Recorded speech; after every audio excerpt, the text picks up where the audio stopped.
Hi, everybody. My name's Michelle Gibson, and I'm here today with Uma Shankari. And it's early for me. It's about 7 in the morning. Uma is in India, and 12 and a half hours, I believe, difference. Yep. And This is crazy. and Uma connected with me within the last year about my blog and a couple of other things that she's working on. And we were talking about Indian history because I was in my blog at the time, I was tracking through an alignment in Sri Lanka and India. So we talked back then, and then Uma reached out to me not too long ago because she was on the email list for Unguru. And we set up this interview to talk about the history of India because I knew that Uma brings a lot of information to the table about Indian history. And so here we are today. We're both excited about this. And I just like to have Uma say a few words and then just kind of jump into the presentation that she has planned. Sure. First of all, thank you, Michelle, so much for bringing me in. For me, you are like a sea of knowledge. So for me to tap into and be part of this is truly an honor. And I'm truly excited about sharing about India. And me being here after 25 years is all the more exciting and finding new things about my own culture. So I'm glad to be here, and I'm happy to answer any questions. But I do want to have a disclaimer, which is all this information that I'm sharing is not from me. There is a blog site that this gentleman has written. It is a lot to digest. I could live for 300 years and I still wouldn't be able to digest his information. So I want to give credibility to the source. And I truly believe, just like Michelle's work, his work is very detailed and he brings in a lot of the truth to the current situation. And as we were talking about before we started, and I know that you're going to be touching on this, history's just been obliterated. Correct. And so you've lived in 2 countries. You were born and raised in India, and you lived in the United States for 25 years. Correct. And just recently returned to India. So you've got that perspective as well. Yes, so I just wanted to bring that forward and go ahead. You're absolutely correct. So, when I've seen people say, my culture is the best. And I always could not relate to that, because we all have something that has been hidden from us that makes us kind of feel superior or inferior to the other culture. And I think it's time that we are able to get underneath the muck and see what has happened and unveil the truth. So you gave me a really nicely detailed list of topics. And yeah, I mean, there's different sections to this in time. And, within that, you can find the threads of what's really taken place. Basically, what happened was I would divide India's history into 3 parts. One is pre-Persian invasion, which happened in 1200 AD, and pre-British invasion, which is 1800 AD, and then the current time. So I'm going to touch upon a little bit because all 3 sessions have so much information. I don't know how much we're going to be able to cover today. However, I want to go back and truly talk about ancient India. There has been so much dirt and BS thrown around ancient India that the true essence of the teachings and the ancient documents has been buried, destroyed, and convoluted. And above all, they have been tainted by false information. So I want to share a little bit about myself so that you understand the context from where I'm coming from. I grew up in a Hindu family. And in Hindu families, going to temple is not the only ritual. It is one of the many rituals. So a family unit is a very important unit in India. So what I mean by that is when a woman wakes up, there are rituals the woman does during the day. And a man has his own things. But a woman plays a very key and vital role in Indian homes. Most Indian women, especially South Indian women, we wake up somewhere between 5 and 6 a.m., 4 and 6 a.m. The first thing we do is we take a shower, we clean the front and backyards, and we draw patterns in front of our homes. And, there has been talks about like, oh, Indian women are so submissive and docile and they're treated so bad and all that. Listen, there is that women being treated badly all over the world, but that's not the only thing. Women are pretty empowered in a spiritual way, and that has been sort of taken away. So in the morning, when they draw these patterns, this is the day when the quantum physics starts, because the pattern they're drawing is actually Kymatica. I don't know how much, Michelle, you know about, you probably know about Kymatica.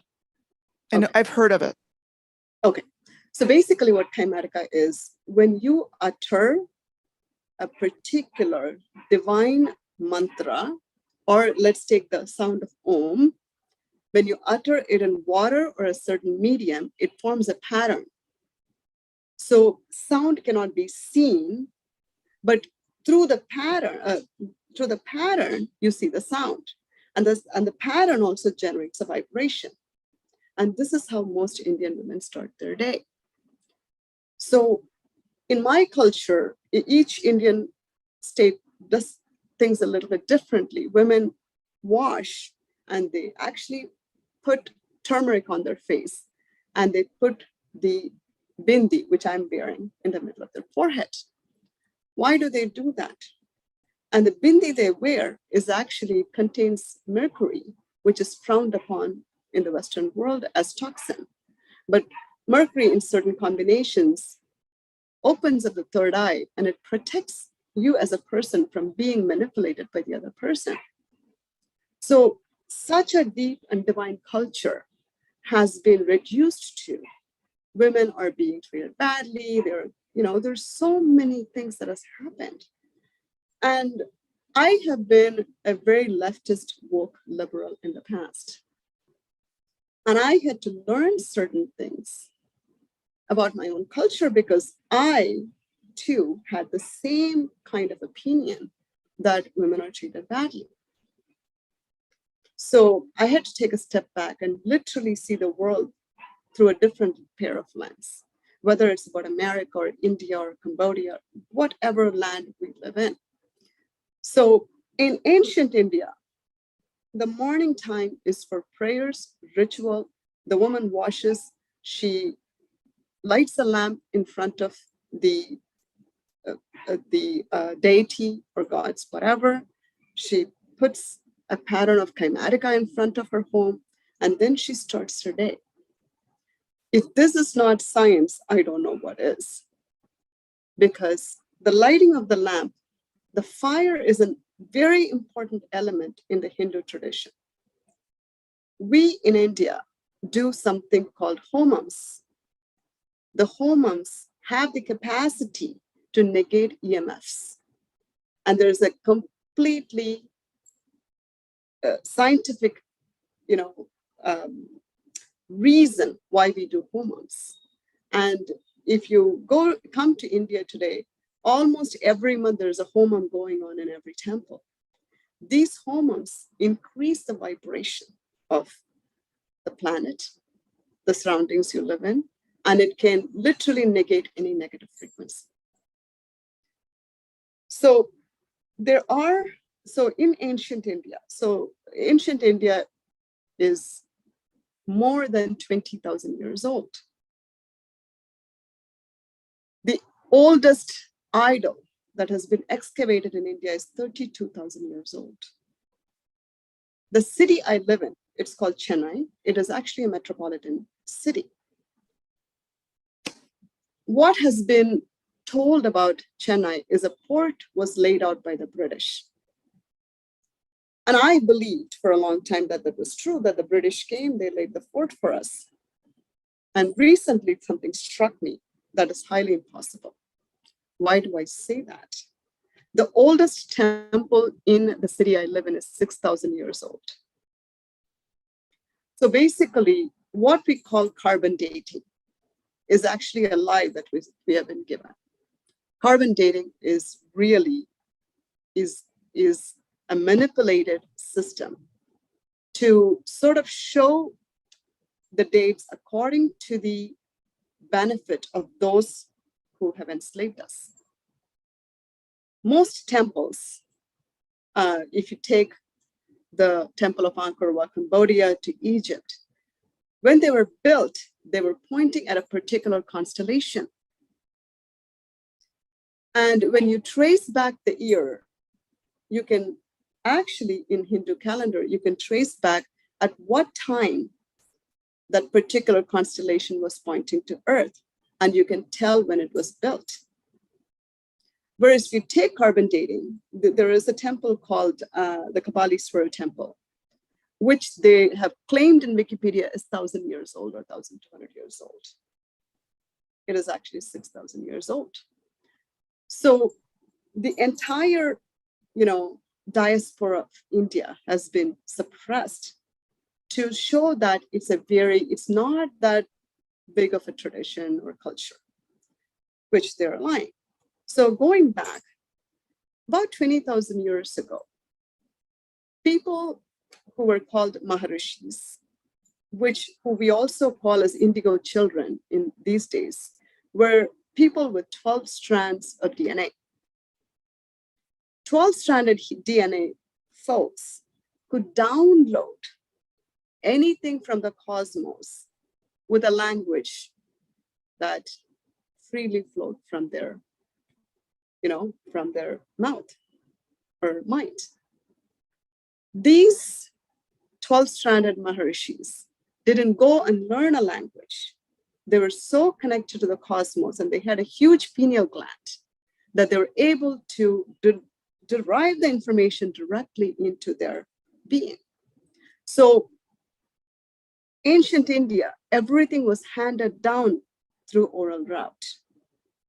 So there are 4 major books in the Indian history, if we can call it history. The 4 Vedas contain astronomy, astrology, quantum theory, trigonometry, geometry, you name it, everything is contained with it. And I have started reading them, and my mind is just, it's mind-boggling to know that what we call as quantum physics in the 21st century was already in existence 20,000 years ago. These books offer day-to-day lives, how you live, what is dharma. So let's talk about dharma. So Hinduism is a new point word. What these Vedas contain are called Sanatana Dharma or Sanatana Dharma. What Sanatana means is timeless. So what was apt for a human being 20,000 years ago is apt for us today. So I'm going to read what Sanatana Dharma is. So what Dharma is. So having grown up in the Hindu tradition, I myself misunderstood the concept of Dharma. What I thought Dharma was given is what I thought Dharma. So we're going to talk about karma and Dharma. So Dharma is whatever I'm talking. These were downloaded 20,000 or more years ago, but it is apt even today. And these are very simple tenets for living. The first Dharma is everyone should tell the truth. No one should indulge in violence against other living beings. No one should acquire illegitimate wealth. Everyone should establish control over his senses. Purity in thought, speech, and deed. Be of service to others. Eschew selfishness and greed. And the last but not the least, I'm going to say this in Sanskrit, and then I will translate it. It's called Vasudhaiva Kutumbakam. Kutumbam means family. What Vasudhaiva Kutumbakam means is world is one family. So you never look at another person as a stranger because we all share one place.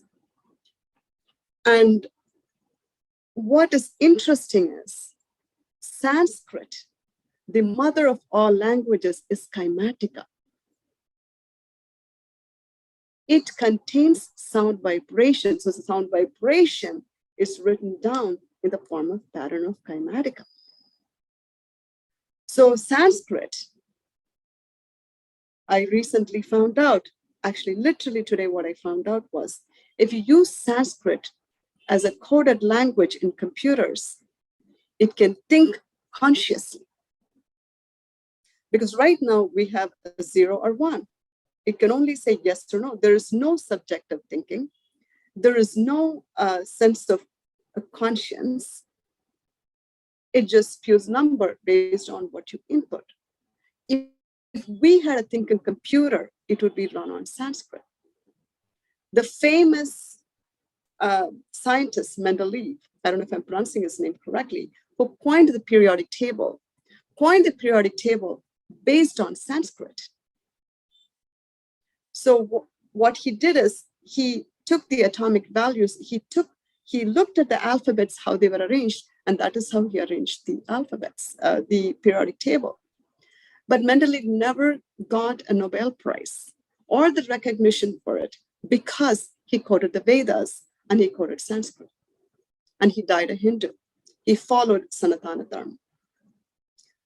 Now, many people may not like what I had to say, but truth has to come out. Those that did get the Nobel Prizes, did get the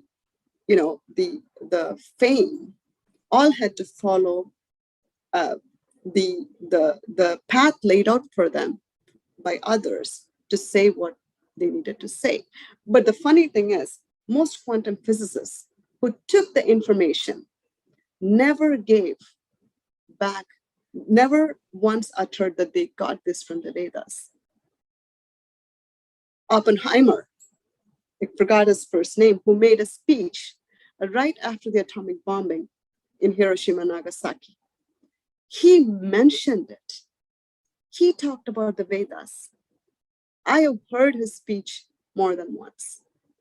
He almost cried when he talked about it.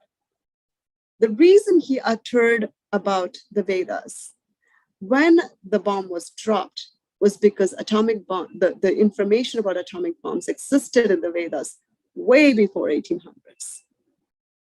Because what happens is, so in the Hindu culture, it is not about the gods and goddesses alone. The gods and the goddesses are cosmic allegories. The ancient Maharishis, when they knew that the 12-strand DNA was deteriorating, they knew that they had to put it in the form of writing. So between 7000 BC and 5000 BC, they started penning down all the Vedas on paper. These penned down Vedas were later destroyed, corrupted, and inserted with false information and information that makes look Hindus really bad. Meanwhile, there is something called an Aryan invasion theory. So what they also changed is they didn't want the world to know that Sanskrit emerged from India. So they made up a cooked up theory that there were a sect of people called the Aryans who came from Europe and settled in India and gave Hinduism and Sanskrit to India, which is absolutely not the truth.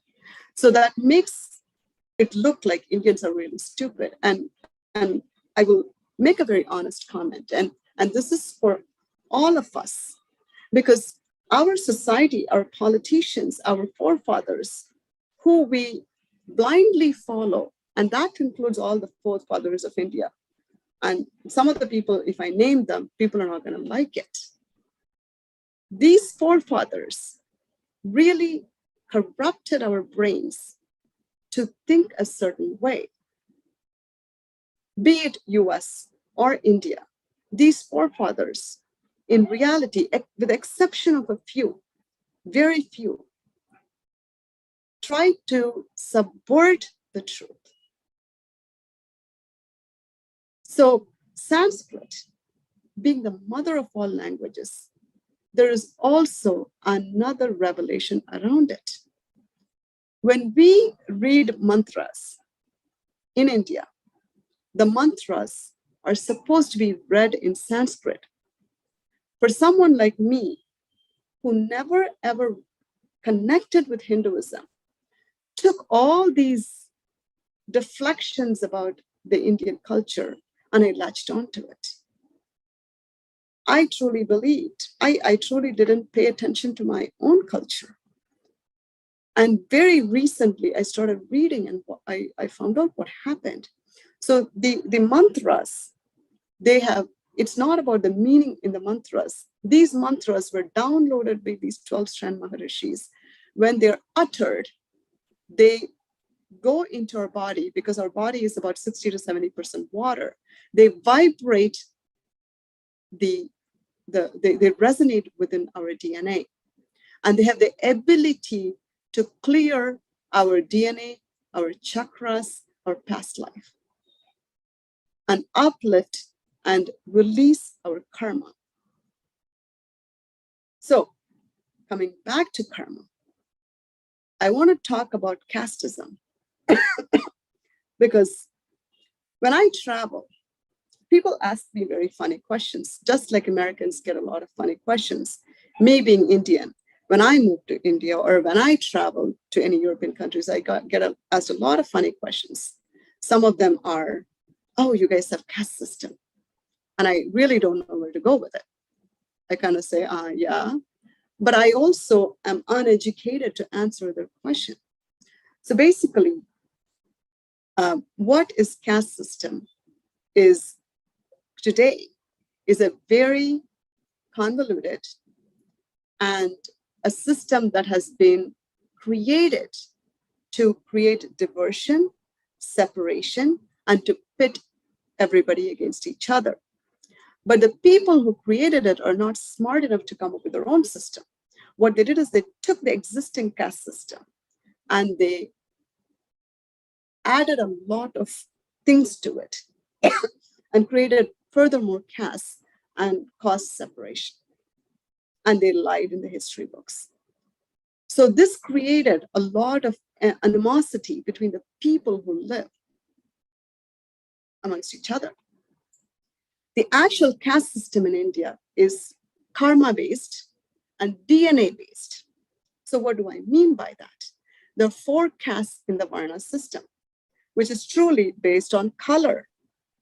Each person in the caste is born in a certain color. Varna means color. So the Brahmin caste is the first one. The next one, I'm going to read it because I could forget, is the Kshatriyas, and I'll explain each one of them. The third one is the Vaishya, and the fourth one is the Shudra. The Brahmins are the priest community. The Kshatriyas are warriors, kings, administrators. Vaishyas are agriculturists, traders. The Shudras are called laborers, because not everybody can be king. But what has happened in the woke liberal culture is they have created this, oh, there's such discrimination, people are being discriminated, which happens. I'm never going to disagree with that, but something has also been made. They created the chaos and then they say there's chaos. And that is what I'm not okay with. The job of the priest community was to maintain harmony, maintain the temples, and do extensive quantum-related rituals every single day to keep the vibration very high. Their job was not easy. They had to wake up at 3 o'clock in the morning. They had to follow certain rituals. They had to do homams. They had to read mantras. They had to be prepared, wash themselves, manage and maintain a whole number of things. The kings, the warriors, and the administrators came next, who in general were part of the administration, and they supported the Brahmins so that they can do what they could do. And then came the other people who supported the kings. And then the laborers, were people who did the outermost stuff. The people who were born in Brahmin caste came through karma. Every single caste came through karma. So what means is, this is what was changed into evolution. In Vedas, what it is like you're born as a single-celled organism, and then you gradually evolve and become a human, which is what has been kind of made into the Darwin's theory of like evolution, which is not the truth at all. The survival of the fittest is not a true statement. So when people go through karma and they keep clearing their karma, eventually they get to be the Brahmins. And then, so it's a process. So talking about karma, every single person that is born is responsible for their own ascension and nobody else. No guru, no messiah, nobody will do it. So what does that mean? According to the Vedas, there are 3 gods, which in Christianity you call the Holy Trinity: Shiva, Vishnu, and Brahma. Shiva is the destroyer. Vishnu manages and sustains everything, and Brahma is the creator. But above these gods is something called the morphogenetic consciousness field. So above the gods, you're responsible for keeping your morphogenetic consciousness field clear and also expanded. So there are temples in Bali that do not have an idol in the sanctum because they pray to the morphogenetic conscious field. And if you come to India, I have not seen or known of a temple that doesn't have an idol. And even if it is, that's probably looted or destroyed by the invaders. I lost my thought. So the morphogenetic conscious field is a very important one. The temples in India, they have all kinds of gods and goddesses. And these gods and goddesses are not about worshiping a person. It is actually about worshiping a certain vibration. So all this, I'm talking about South India because North India is a little different. All the statues in South India are made up of iridium. Iridium has a very specific vibration. So before the earth, there was, according to the Vedas, the Shiva Lingam. I don't know how much you know about the Shiva Lingam. Michelle, do you want me to explain a little bit about Yes, that? go ahead and explain that. Okay, the Shiva Lingam, which is a very misinterpreted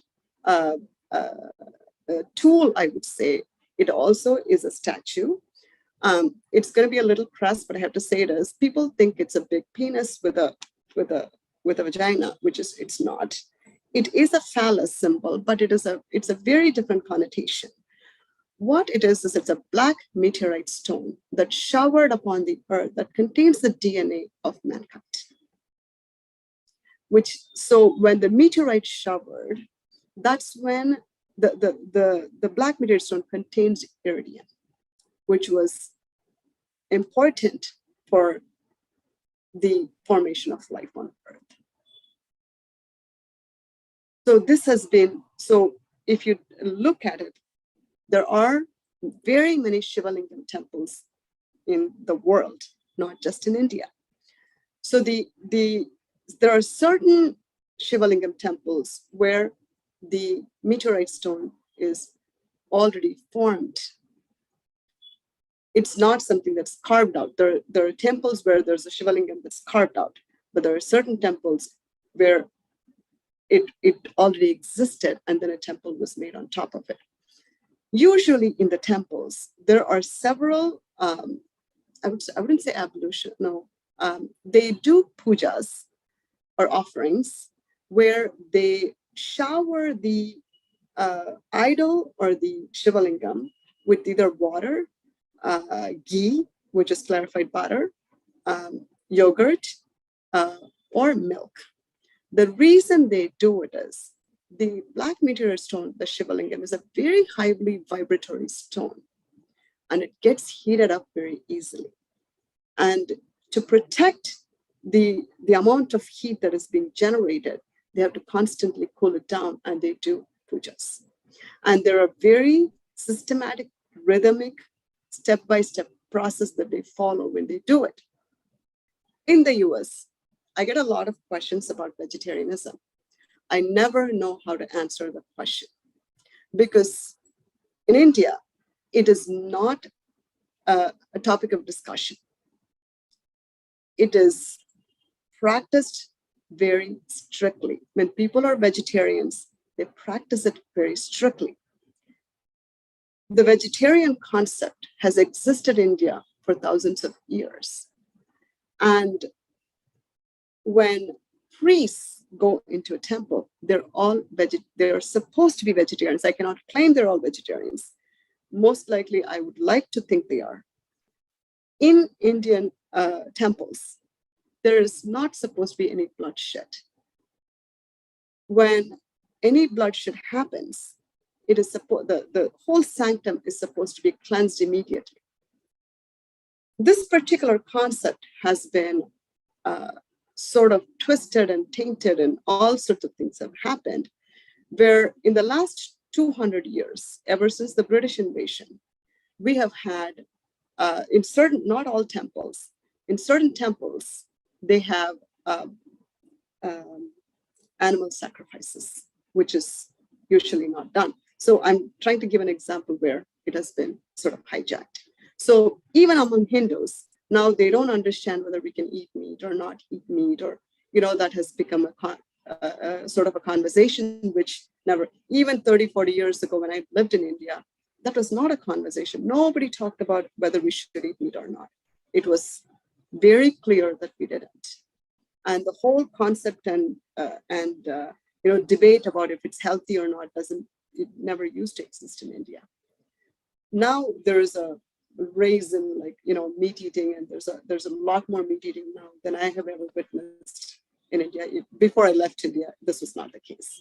And even in my own home, I see it quite a bit, where we're not big meat eaters, but like consumption is, when we go out, that's the first thing people want to eat. So where I'm going with this is, Indian women, menstruating women, are not allowed inside the temple. So this particular thing has been again convoluted and said, oh, Indian women are being treated badly, because they get menstruation, they're not supposed to go into the temple, blah, blah, blah, blah. But there is a whole another reason why this is done. There is a woman, her name is Sinu Joseph. She has explained beautifully why Indian women are not allowed to go into the temple when they're menstruating. And one of the great reasons she gives is that the vibrations of the temple is so high when women go into the temple, and their uterus is so, I wouldn't say, what's the right word? They are a little bit, their immune system is a little down, their uterus is a little bit fragile, so you're not allowed to go into the temple. And the other reason being, bloodshed is not allowed inside the temple. This has nothing to do with women being treated badly at all, or as second-class citizens. So let me pause for a second, because I've talked a lot, and I want to give room for people, or yourself, Michelle, to see if I need to share anything more, and then I will go forward. There a couple of things came to mind, and Chennai I studied Chennai because it was on the alignment that I was following. Yeah. And it seems to me there's a number of astronomical facilities there. Mm-hmm. And that, again, like the example you gave, the British East India Company claimed it was them Mm-hmm. that brought in astronomy, the study of astronomy to India, which is like ridiculous. Mm-hmm. Yeah. And I got to thinking about the Jantar Mantars Mm-hmm. that are in a number of Indian cities that I ended up researching, because I found it as I was going along, and the Jantar Mantars are incredible. Yeah. It's like, what they are built structures in a complex. So I'm just pulling this out of the air. So say there's 20 different types of structures like sundials and different things. And they were claimed to have been built by, I don't remember the name of the person, but they encode astronomical knowledge on the ground. You know, there's just this incredibly sophisticated understanding of astronomy. So that's the first thing that I want to bring forward. And then the second thing that I was going to bring forward after you were talking about what's taken place, like with the caste system and how everything's been used to divide people, is how the British invasion took that to a completely new level of viciousness and brutality. And it started with the British East India Company. They got control of everything and then transferred power over to the Queen, which was Victoria.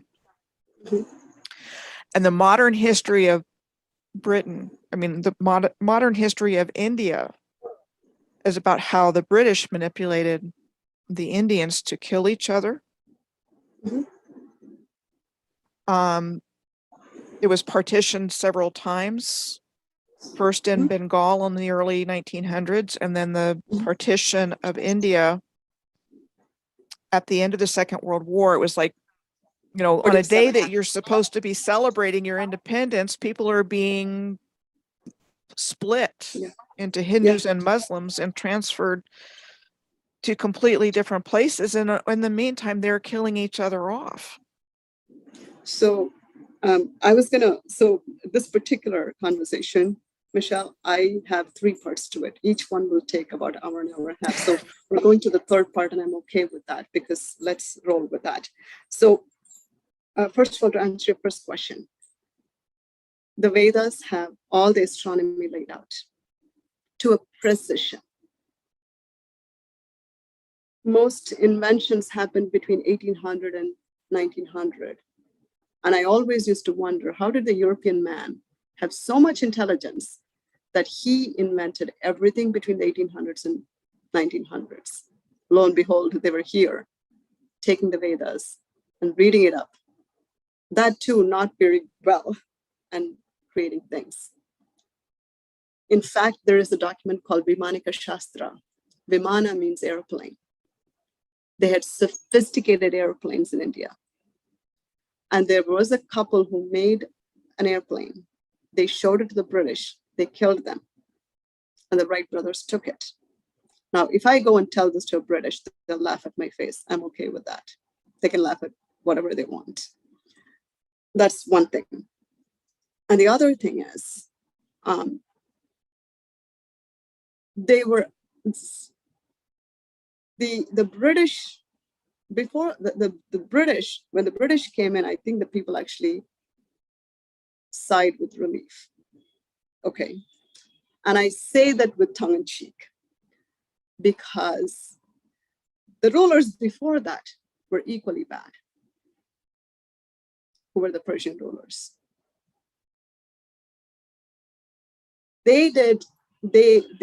So until 1100 AD, India was a very, very sound civilization. We were very, how do I say, we had a holistic living. We had our own medical system, which is the Ayurveda. We had everything that we need under in the country. There was we didn't have to, we had a phenomenal culture. And the way they have portrayed the Hindus is, these Indian kings, they fought with each other and destroyed all the temples. And I believed it. It occurred to me later that a Hindu would never destroy their own temple because they know what karma would come to them if they destroy a temple. Because Indians live based on karma. It is inbuilt in their DNA. It is encoded in their DNA. No Hindu king would ever dare to put a finger on the temple. So basically what they did is, Michelle, you're going to love this, is the key points within the axis, which are all part of the ley lines. They destroyed several temples. And some of the things that I'm going to say is probably going to be very hard to accept because for its own reason, because there's so much other information. The first invader who came to India, he came to India not to invade India, but he came to take the black meteorite stone, which was a very powerful stone from a temple called Somnath Temple, which is in northern India. The Somnath Temple was completely destroyed to debris. Now, no Muslim country or no Muslim invader has ever apologized for this. And this is right by Kashmir. So talking about Kashmir, what they did in Kashmir was they took a whole bunch of Kashmir pundits. They took them to England. They tortured them and had them rewrite the Vedas with really bad stuff, which is where they inserted things that made Hindus. So what happened, the way to control a culture is you take a very divine and truthful ancient document, you butcher it, and you insert something, and now you bring in an education system where you no longer read the Vedas, so people don't know what's the truth. And then, oh, caste system has existed for like 2,000 years, and these people have been treating everybody badly. Oh, really? How dare they treat my ancestors like that? And it builds that animosity. And that's exactly what happened. So this is not just the Brits. The Brits came in 1800s, but the Persians came in 1192. Since 1192, there has been divisions. They have butchered India. Because in those days when kings lived, they couldn't go and attack another king without letting them know. They had a process that they had to follow before they went to attack another king. It was, the war was mostly based on respect, not based out of greed. No king would go and just loot a country or a city. That is how the temples and everything was preserved beautifully. And then when the Persians came, not only did they destroy the cities, they levied heavy taxes. People were forced to convert. So now we talk about the Holocaust. We talk about the Hindu Holocaust. There were about 90 million Hindus that were killed. No peep of word has been mentioned in history. Nothing has been ever mentioned. So now you took the Hindu culture, you forced people to convert. Now you turned them against each other. So when the Islamic invaders came, a lot of people converted because either they were tortured or they had to convert because they had to pay too much taxes. They converted. Then came the Christian missionaries. They said, you guys have no culture. We're going to convert you and make you into like phenomenal human beings. Then you'll repent for your sins.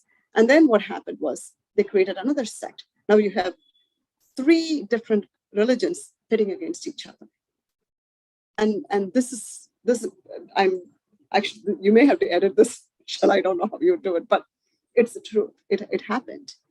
And it happened in the name of, there is something called the Goan Inquisition. And the Goan Inquisition was horrible. The number of Hindus that were killed in Goan Inquisition, it's innumerable. And the people who killed them were sanctified and made saints, which is, again, we all know how that goes. Yeah, that's come up in my research about the Goan Inquisition, the one in Goa. Yeah. And then just modern history is just, I mean, if you look at it, it's there, it's written down impersonally as this happened, but you can just see the the manipulation that's been going on. Mhm. Yeah. To destroy. Yeah. And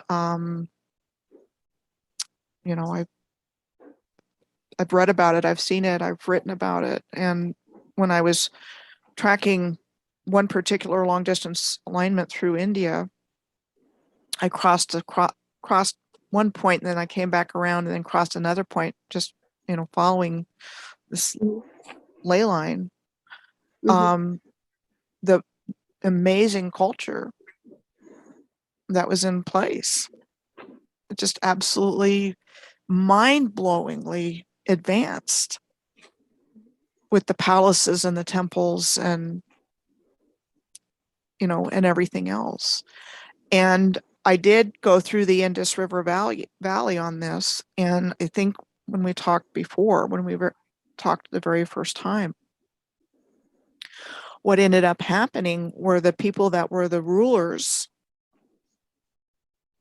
ended up being untouchables. And there's a particular group, and I have to, I don't have it completely memorized, but the Bills Minas, I think they were called Bhilsminas. Okay. Okay. It wasn't Jaipur, but it was the Aravalli, where the Aravalli Hills are Aravalli Hills. Yeah. in that Okay. Yeah. area. I'll take a look at it. You know, they talk about I want to say it was the Mewar kings that were The like Northeast. Yeah. the replacements of the original rulers, Mhm. who was Mhm. this Bills Minas tribe, if you will, Mhm. going back to the Indus River Valley civilization. And they were criminalized by the Criminal Tribes Act that came in with Queen Victoria when power was transferred from the British East India Company to the Crown. The Queen, the British monarchs took on the title of God Emperor or something like that of India, Mhm. and they put that in their names for Mhm. a period of time. The King and Queen and God Emperor and God Empress of India Yeah. had these big coronation ceremonies in Delhi.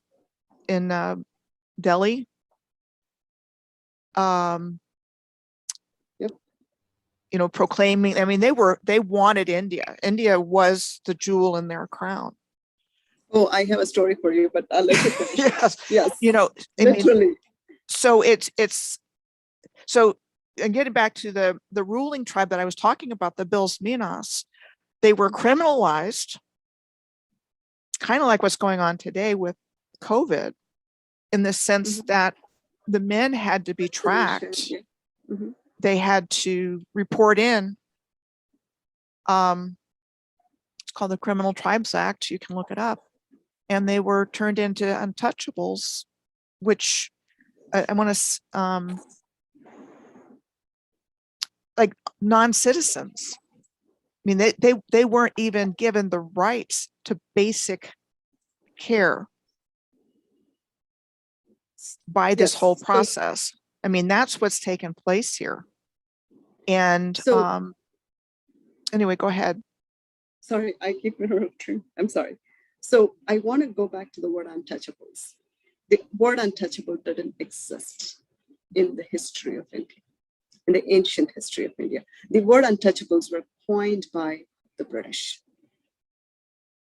So the Shudras, the laborers, is the one that they took, the British took, because the laborers, you know, they, in a society, in a home, dad goes to work, mom cooks, in a traditional family system.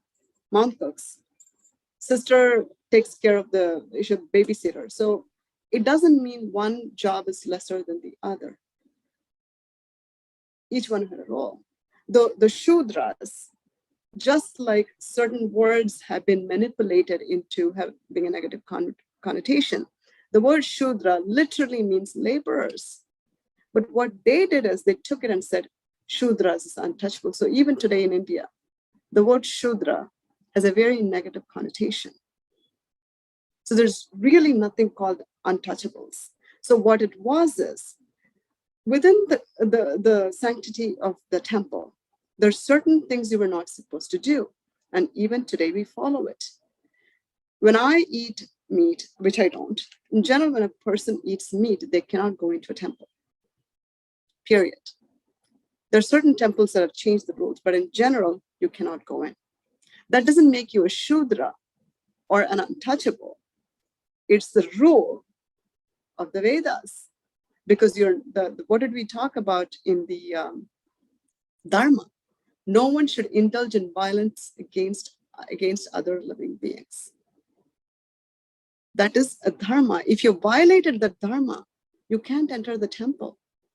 So Shudras or laborers, whom the British manipulated into calling untouchables, were certain people that did certain things outside the temple that they couldn't go inside the temple because they were touching certain things.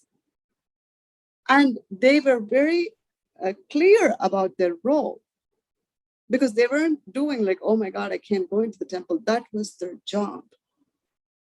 But I don't know beyond that what happened.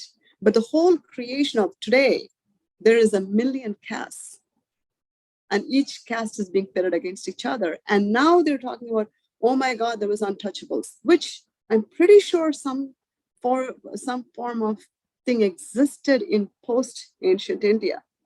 After 1280, I'm sure it exists, and they can find thousands of examples of that. But here's what happened. The Columbia University has connection with Jawaharlal Nehru University in Delhi.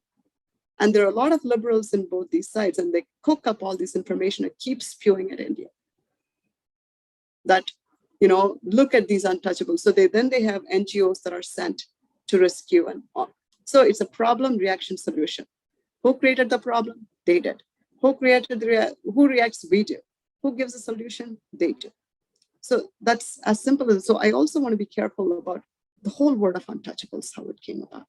So the British, when they left, they were very conniving and cunning to ensure that India kept going with their issues, because they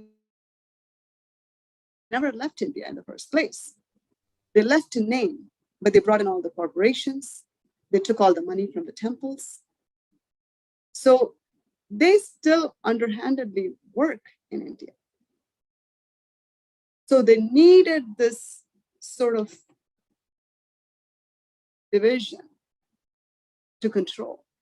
But going back to this particular tribal theory you're talking about, I'm quite interested in finding out what it is, because I'm pretty sure those are all created by the British to suppress and control. Okay, so there is, years ago, to my home in Chicago, there was a lady who came, she was German. And I was hosting a dinner and everybody was having a ball of a time. And by now I'm used to people saying crazy things about India. I've been asked so many funny things and I'm like, okay, whatever. So she goes, oh, it's so horrible that women are killed in funeral pyres in India. And I kind of looked at her and I'm like, I didn't know how to answer it. And I don't remember what I said, but it was kind of interesting that she said that. She couldn't remember anything but that.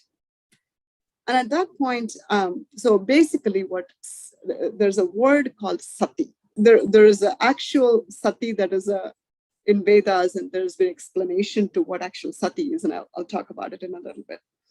But what they claim to be sati is women were pushed into the funeral pyre when their husbands were dying because they didn't want to care for them. Okay, this is the theory that was given. And because, we don't know history, we went to schools that were laid out by the British.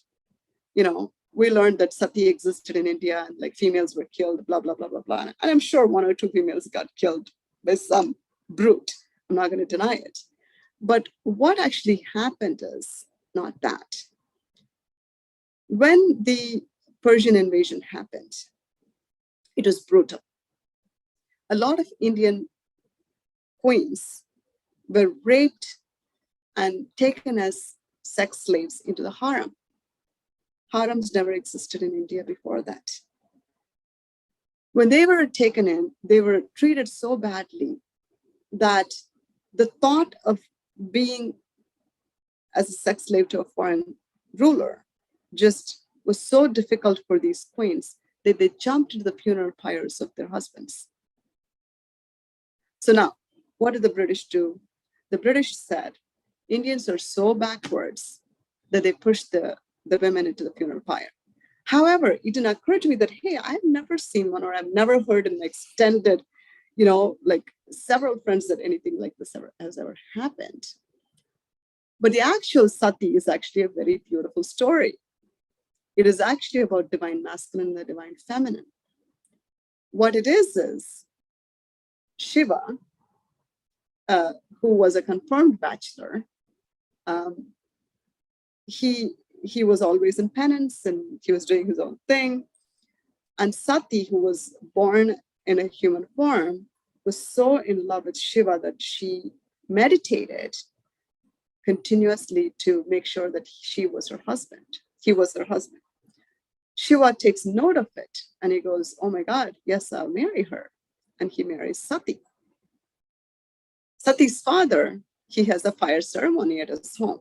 He doesn't like Shiva. And again, these are all cosmic allegories. So Sati, being newlywed, she says, my dad is having a fire ceremony. Shiva, I think you and I should go. Shiva, being the wise one, goes, Sati, I don't think you should go. She goes, why? Because your dad didn't send an invite. It's just my dad. I'm sure he's going to be happy to see. So Shiva says, why don't you go and visit your dad?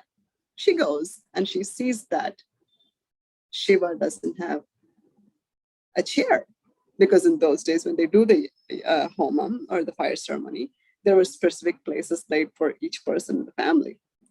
Sati is furious. She jumps into the homam fire, the fire ceremony. She jumps into it. And this is a cosmic allegory. This beautiful cosmic allegory is taken and is being talked about as Sati is real and women have been dying. India's bad, how poorly they're treating women, blah, blah, blah, blah. I've long felt, when I really first started waking up, that Hinduism represents the original instructions to humanity in terms of what we're doing here. Mm-hmm. How to, you're talking a lot about vibration and kymatica and, frequency, and how that is a part of who we are and what we're doing here, and how to live the kind of life that is going to uplift mm-hmm. and elevate the individual and the collective. Yes. And I think like Buddhism, Tibetan Buddhism, I think it's all in there in terms of why are we here? Are we here mm-hmm. to be born, to live a certain way, to earn a certain amount of money, to go to a certain number of football games and concerts and movies? Are we here just to exist and then die? Or do we have a greater spiritual and cosmic purpose? And I think what the controllers have done is removed and attempted to eradicate humanity's higher calling, higher spiritual calling and reason for being here, replace it with all these distractions, mm-hmm. which, like you said, didn't exist originally. From what I understand about Tibetan Buddhism, which is probably what I'm the most familiar with in looking at yogis, and yogis, mm-hmm. Basically live an ascetic lifestyle so they can develop their siddhis, mm-hmm. which are their higher psychic abilities that we all have. Mm-hmm. If we isolated ourselves and made that our sole focus, we would be able to levitate. We would be able to, run faster than we can imagine. We'd be able to bilocate. We'd be able to telepath.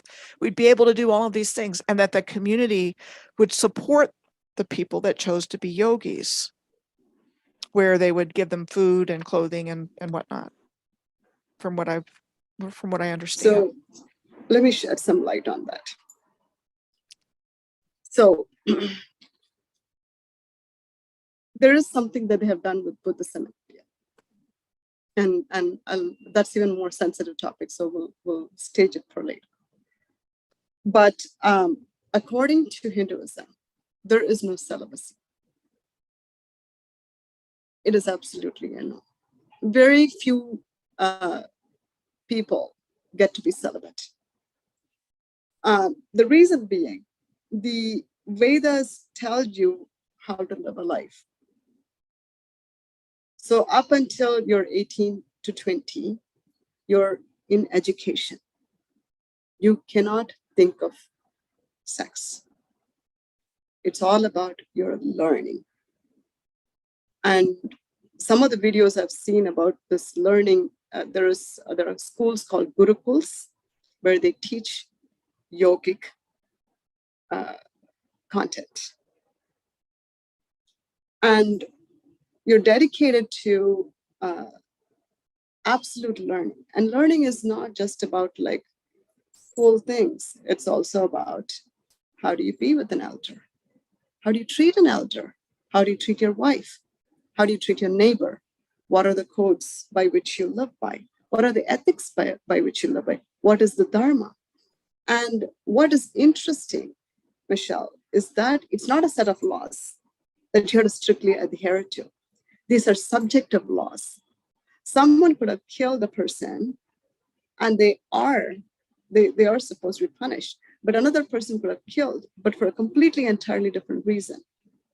And that's a very legitimate reason that they did it. So it's not viewed the same way. So these people who went to gurukuls, there are several universities in India, and each one of these, at least the ones I know, there was one in Kerala called Kodunganam University, completely eradicated. Nobody even knows about it anymore. There is something called Takshashila, gone. Nalanda, gone. They're all debris right now. Everything that was there has been rooted away.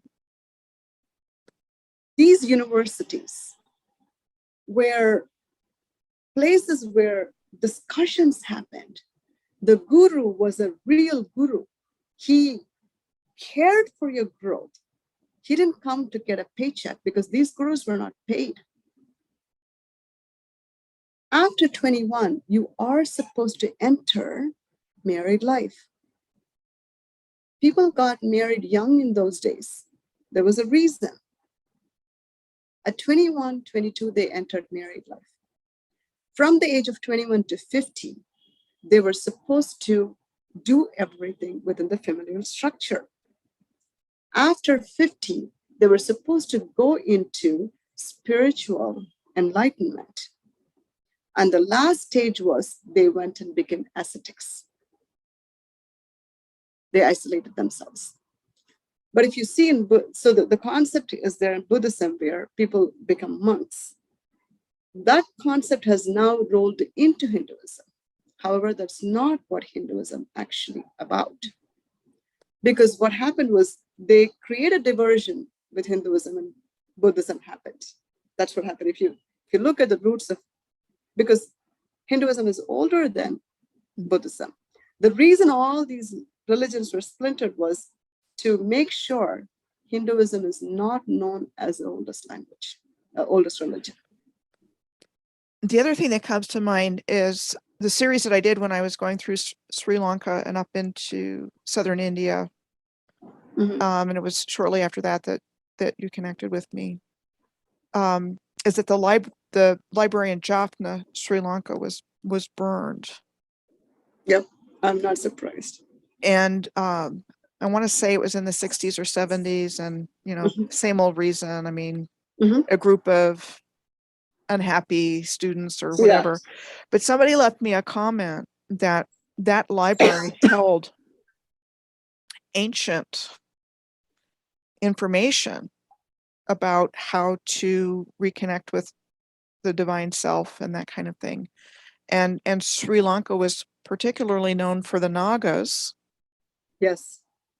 As well as, we talked about the Tamils, the Tamil culture. And those, those subjects have been like Mhm. erased too. And that's right where, when the colonizers came in, they made a beeline Yep. for Sri Lanka and southern India. They made a beeline for it. And I know that from my research. And So, sorry, I keep. no, I thought no, I mean, so that, I mean, that's telling me there, there's something of, intrinsic value throughout that whole region. I mean, when I was following that alignment, I'm seeing, references to the Valley of the Saints and, these illuminated beings. And when I say that, I don't mean Illuminati. I mean, yeah. I mean beings, people that had taken their spiritual pursuits to the point where they were lit up by light. That kind of reminds me of the 12-strand DNA that you were talking about, and how, Yeah. so, and you mentioned the Mahabharata and the Ramayana. Yeah. Mhm. That area is radioactive, and in Rajasthan, going on into the Indus River Valley, and that's my understanding. That's where that was supposed to have taken place. And and like I said, that if you then following that alignment all the way up, I'm finding this hotbed of spiritual activity and spiritual So, beings, like almost like it was the headquarters correct. of people that were attaining enlightenment in this physical form. In the Hindu religion, this could be quite out there.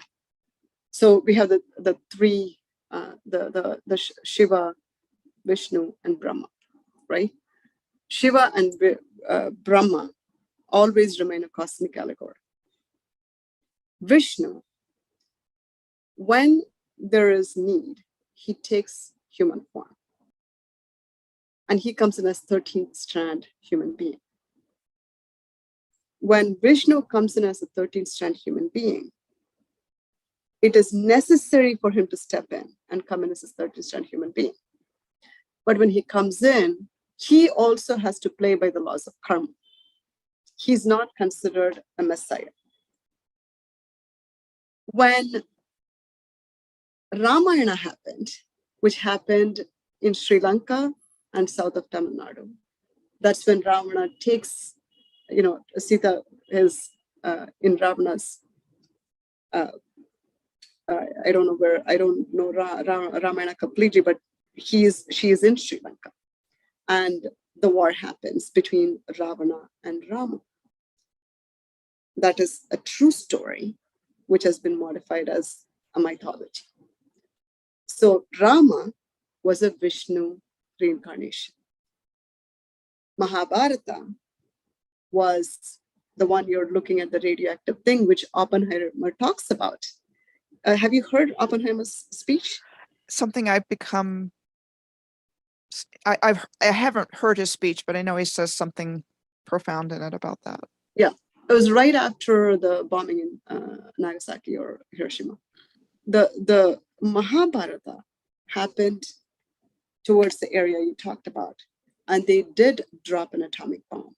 But see, the wars that happened at these times were unlike the wars here, because in those days, to protect your land, to protect your family, to protect if it is necessary, you pick up arms. You fought for truth and honor. And the Mahabharata war happened because there were test tube babies who were genetically modified. So Krishna came to Earth to make sure these genetically modified babies no longer existed. I don't remember the exact reason for Ramayana. So there were 9 avatars of Vishnu, and each one had a purpose. But these 2 wars were the only 2 wars out of his 9 avatars that happened. I know what you're talking about when you're talking about the Rajasthan area and the Indus Valley area does have the radioactivity even until now. There is traces of it.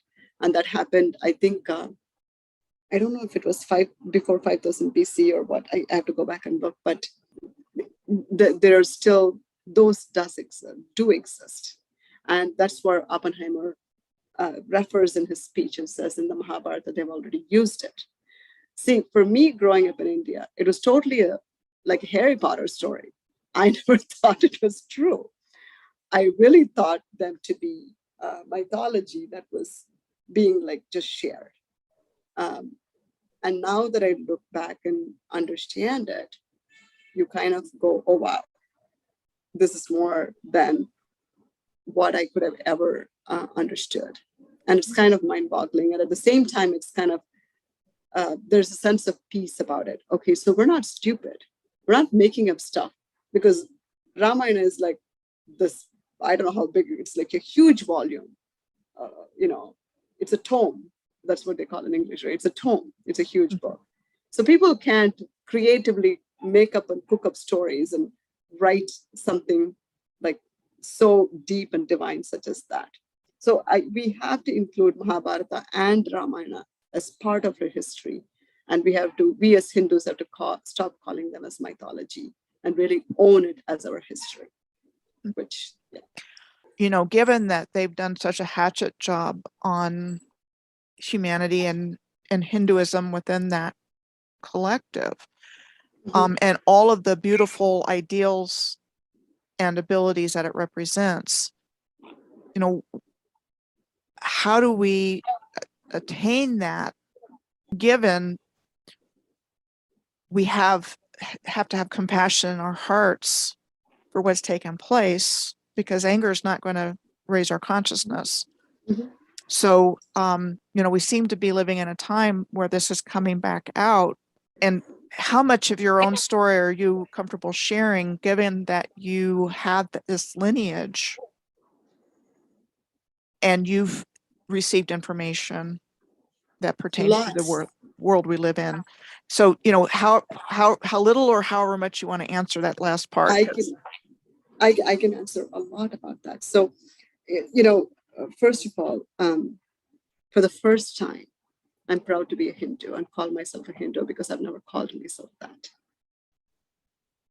And that's, to me, like a lot, because Hindus are not like other religions. They're very like, let me talk about myself. I can't talk about others. So I would always say, oh, I was raised a Hindu, but I'm just spiritual.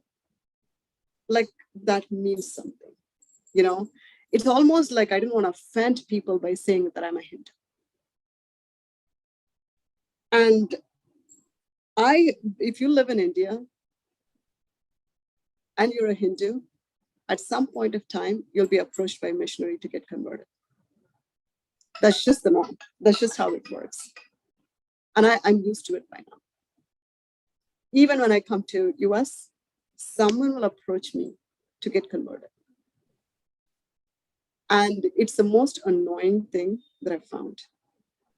And in the same breath, I also find the Hare Rama, Hare Krishna quite annoying, because I don't want to be accosted by someone else to convert me. And for the first time, I'm able to say this out loudly. Whereas in the past, I didn't want to offend anybody. But I have every right to practice a religion and at the same time be respectful of others. For me to say that I'm a Hindu itself has taken so much. I'm going to use the word, but I think it has to be used. It has taken me courage. Whereas I have never been courageous enough to say that I am a Hindu. And the only way I could say that was by understanding what happened to our culture, and by understanding the truth of Vedas and the beauty of Vedas and the quantum physics behind it and every ritual that is being done. Today, I go to temple almost 2-3 times a week. I wake up in the morning, I light up a lamp, I draw patterns of Primatica. I take a shower and put a bindi in my forehead. And that's something I would usually, even today, I have a little bit of, if I'm giving an interview in the US, I'm a little bit conservative about it. But I think even that I need to come out of that shell, because there's nothing wrong in showing that, hey, I belong to this culture. And there is a word called born again Christian in Christianity. But because there's no conversion in Hinduism, I am going to use it in a playful manner and say I'm a born again Hindu, you know. And for the first time, I'm truly happy to follow Sanatana Dharma, the timeless Dharma, the timeless moral code of values. It's not a religion. It's really, you're following a set of principles, morals, and ethics that is the foundation of life. And why should we shirk away from it and feel made to feel guilty or inferior, or not to say it to make others comfortable? It's not necessary. So thank you. You've explained it in such a way that makes me want to do that. So, but my spiritual practice has never been great, so I don't know if I could get into it, but I totally understand it on a visceral level, what you're saying. And, you know, again, with a high level of awareness of what's taken place here, you know, I think we're all coming back together to write a new story for humanity and return to what's real and what's true. And, you know, like I said, we can't change what's taken place in the last couple of 100 years, but we can bring in something new that benefits all. And I think that's what the awakening is about. I think that's what people coming together are about. You know, the one thing that they lost control of was the internet, and thank goodness, because it allows us to connect with anyone, anywhere, and, you know, bring our own chords to the song, or, you know, pieces of the puzzle together, because I know you have some unique gifts as well. So, you know, I'm really glad that you reached out and connected with me, Uma. Thank you. And thank you. I'm excited for the news that you shared. And thank you. Thank you. Fantastic. Thank you. Thanks for joining me today and sharing your wisdom with us. Really appreciate it. Thank you, Michelle. It's again, like I said, it's an honor to be here and talk to the viewers, that too with an open heart and the truth. And thank you for giving me the space to speak the truth like it is. And appreciate it. Thank you so much. You too. Goodbye. We'll talk again soon. Thank you. You too. Bye. Bye-bye.